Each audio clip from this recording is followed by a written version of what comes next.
아프리카 대륙의 문을 열고 마사이족의 심장으로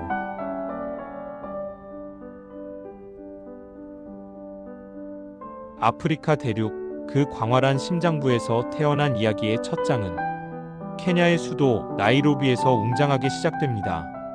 동아프리카의 관문인 이 도시는 현대적인 빌딩과 전통시장이 공존하는 역동적인 곳이지만 진정한 아프리카의 심장 박동은 이곳을 벗어나 야생의 영역으로 향할 때 비로소 들려옵니다.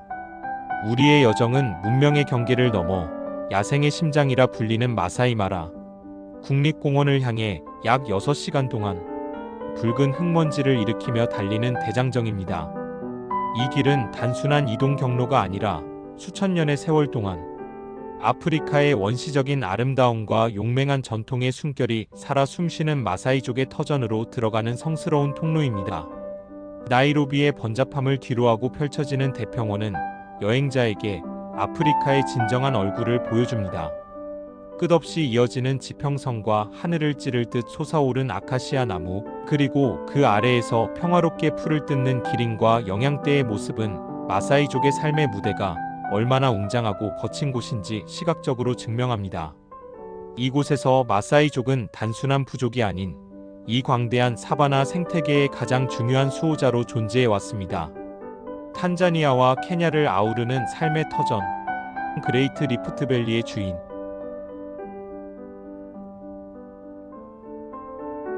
마사이족은 아프리카 동부, 특히 케냐와 탄자니아 국경을 따라 남북으로 길게 펼쳐진 지구상의 거대한 지질 구조인 그레이트 리프트밸리 대지구대의 광활하고 탁 트인 사바나 초원을 삶의 무대로 삼아 살아갑니다.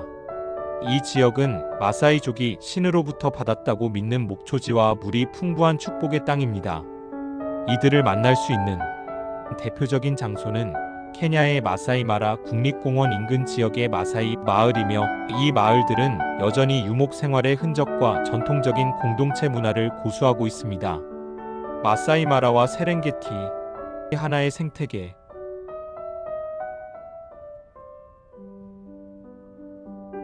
이곳 마사이마라 국립공원은 케냐 남서부 거대한 빅토리아호와 그레이트 리프트밸리 사이에 자리하고 있습니다.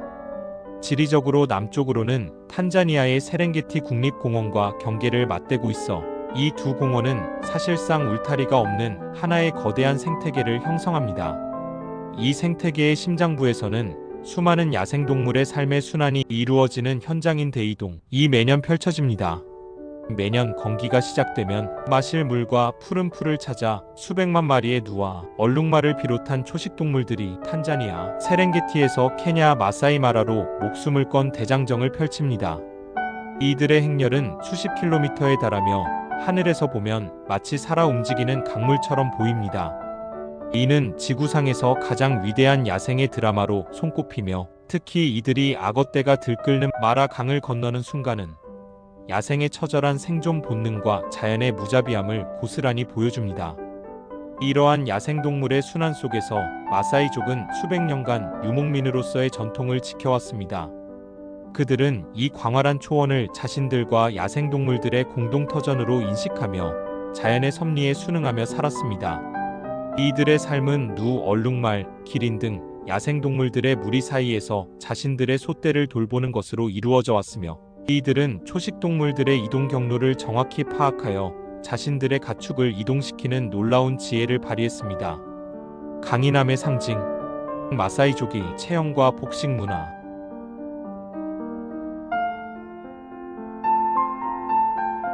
마사이족을 처음 마주할 때 느끼는 가장 두드러진 특징은 바로 그들의 압도적인 신장과 강인한 체력입니다.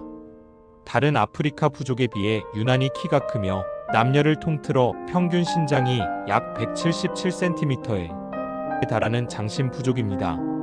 이러한 신체적 조건은 먼 거리를 끊임없이 이동해야 하는 유목 생활에 매우 유리했습니다. 그들은 넓고 규칙적인 보폭으로 초원을 마치 미끄러지듯 힘들이지 않고 걸으며 솥대를 몰고 다닐 수 있었습니다.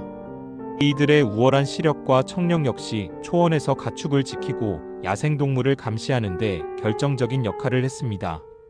붉은 망토와 슈카, 전사의 색깔.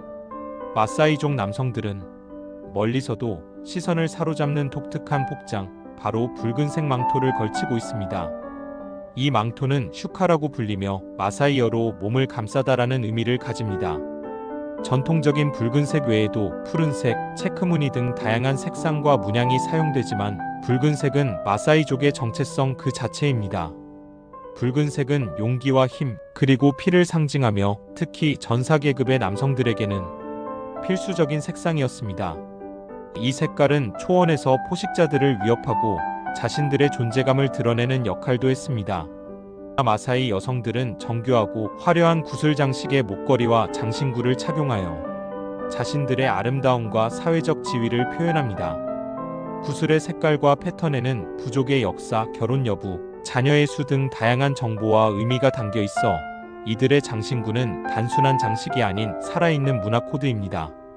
특히 젊은 마사이 전사들은 성인식 이후부터 일정 기간 동안 머리를 길게 기르고 붉은 진흙을 발라 독특한 헤어스타일을 연출하거나 타조 깃털 같은 화려한 장식으로 위용을 뽐내기도 했습니다. 앵캉 건축, 여성의 지혜와 자연의 재료.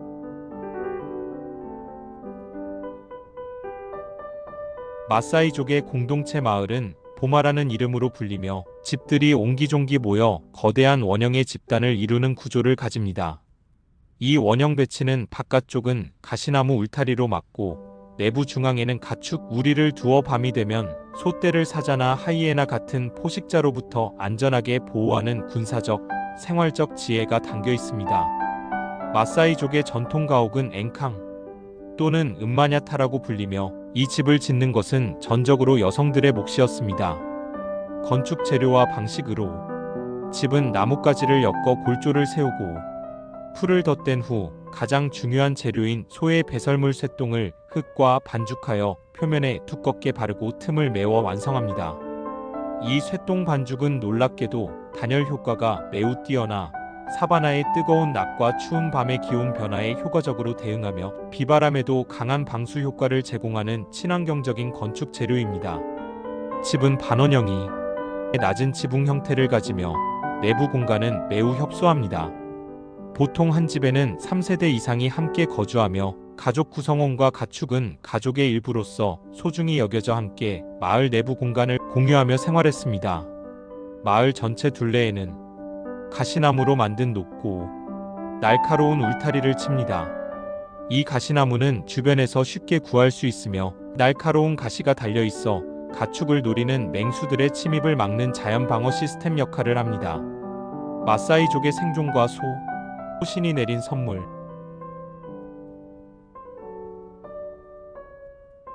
마사이족의 삶의 철학은 소 없이는 설명할 수 없습니다.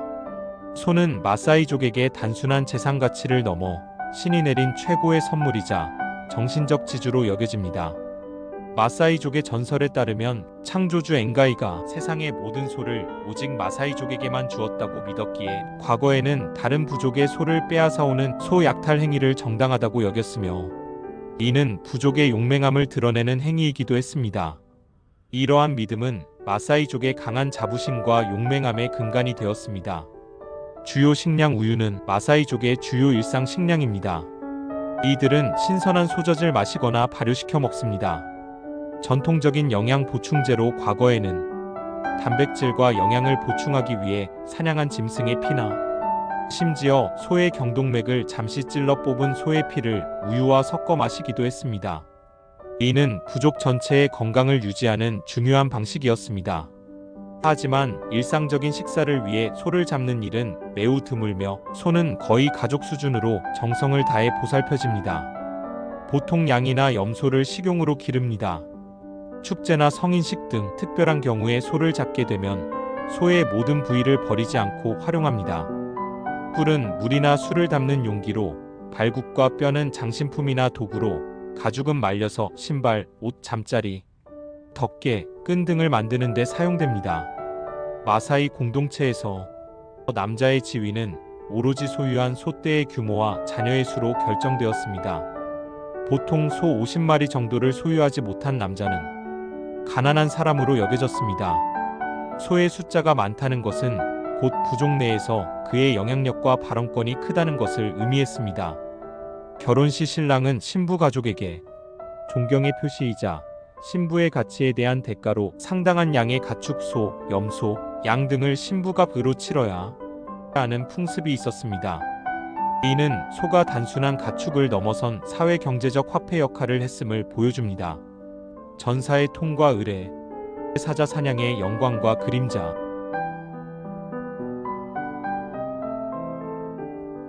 마사이족은 아프리카 대륙에서 강인한 전사이자 강한 자존심을 가진 부족으로 오랫동안 명성을 떨쳤습니다. 과거 서양 식민 세력들이 아프리카인들을 노예로 잡아가던 시절 유일하게 노예화하지 못한 부족이 바로 마사이족이었다는 이야기는 이들의 불굴의 정신을 상징적으로 보여줍니다. 마사이 전사들은 붙잡히면 차라리 죽음을 택하거나 노예 상인에게 반항하여 그들을 죽였던 것으로 전해집니다. 이 강인한 전사들의 전통이자 상징적인 통과 의례는 바로 사자 사냥입니다. 마사이족 사회에서 젊은 청년이 진정한 전사로 인정받고 성인으로 편입되는 과정에서 사자 사냥은 가장 중요한 의식이었습니다. 용기의 증명 사자 사냥은 개인의 용맹함을 과시하고 부족 내에서 자신의 존재감을 확립하는 행위였습니다. 전통적으로 사냥에 성공한 청년은 최고의 전사로 칭송받았으며 부족 내에서 용기를 인정받고 여성들의 관심과 구원 기회까지 얻을 수 있었습니다. 사자 사냥은 개인적인 성취를 넘어 부족 전체의 사기와 결속을 다지는 중요한 문화적 행위였습니다. 마사이 전사들은 보통 길고 날카로운 창과 방패만을 사용하여 사자와 1대1로 맞서거나 소규모 그룹으로 사냥했습니다. 특히 사냥감에게 접근하여 창으로 치명상을 입히고 마지막에 사자의 꼬리를 잡는 자가 최고의 영웅으로 인정받았습니다. 그러나 현재 케냐와 탄자니아에서는 사자 사냥이 불법으로 규정되어 있습니다. 그럼에도 불구하고 마사이족은 가축을 보호한다는 명분으로 보복성 사냥을 내세우거나 사냥 의식의 전통을 고수하려는 젊은 전사들의 객기로 인해 사자가 희생되는 경우가 여전히 발생하고 있습니다. 과거에는 혼자 사냥하는 것이 일반적이었으나 사자 개체 수 감소로 인해 최근에는 10명 내외의 전사 그룹으로 협력하여 사냥하는 경향을 보이기도 합니다. 더욱 심각한 문제는 최근 일부 마사이족들이 전통적인 방식이 아닌 독극물을 사용하여 사자를 사냥하는 잔인한 방식을 택하고 있다는 점입니다. 이들은 목초지가 부족해지자 가축을 몰고 국립공원 구역까지 들어와 목축을 하는데 밤에 가축이 사자에게 공격당해 죽으면 이에 대한 보복으로 독극물을 바른 고기를 미끼로 사용하여 사자를 죽입니다. 이러한 독극물 사냥은 사자뿐만 아니라 그 사체를 먹는 독수리와 다른 청소동물들에게까지 연쇄적인 피해를 입혀 생태계에 치명적인 영향을 미치고 있습니다. 지난 10여 년 사이 마사이족 거주지를 중심으로 100마리 이상의 사자가 사냥당했습니다. 이는 케냐와 탄자니아 국경지대에 남은 사자 개체 수 약 1000여 마리 추정을 감안할 때 결코 적지 않은 숫자입니다. 야생동물 보호학자들은 마사이족의 사자 사냥이 이 지역 사자의 멸종 위기를 가속화하는 주된 요인 중 하나라고 경고하고 있습니다. 변화하는 초원의 삶, 전통과 현대의 충돌.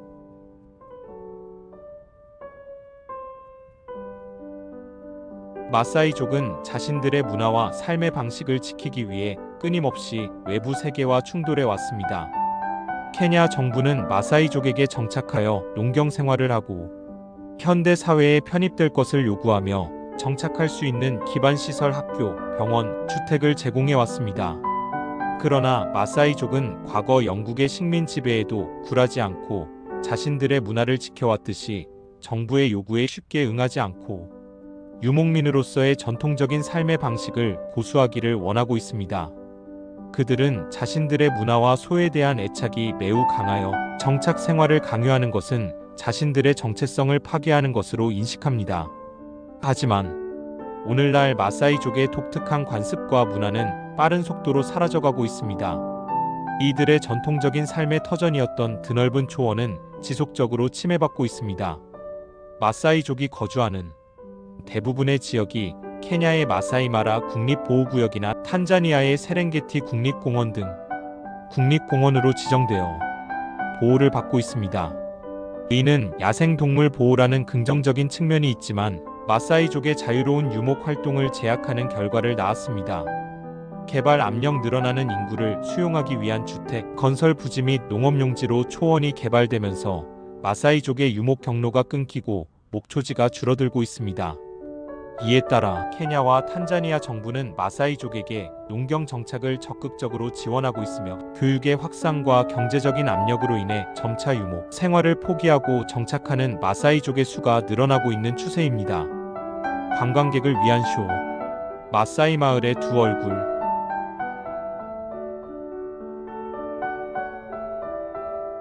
마사이족의 문화는 이제 글로벌 관광 산업의 중요한 일부가 되었습니다. 마사이 마을을 찾는 관광객들은 이들의 독특한 문화를 체험하고 싶어 합니다.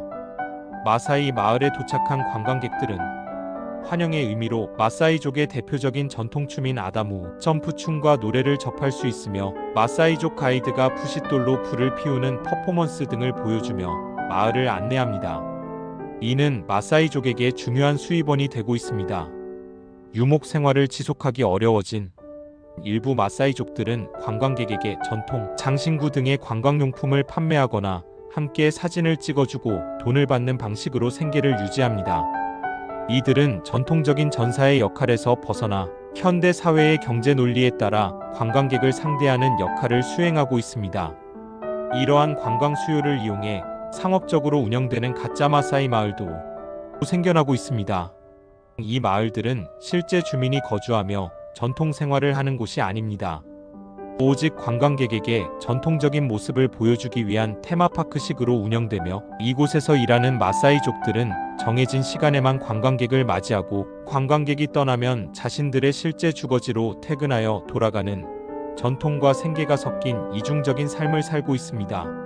이러한 상업화는 마사이족 문화의 진정성 논란을 야기하며 관광객들에게는 실제 마사이족의 삶이 아닌 연출된 모습을 보여주는 결과를 낳기도 합니다. 끝없는 초원의 전설, 마사이족의 미래.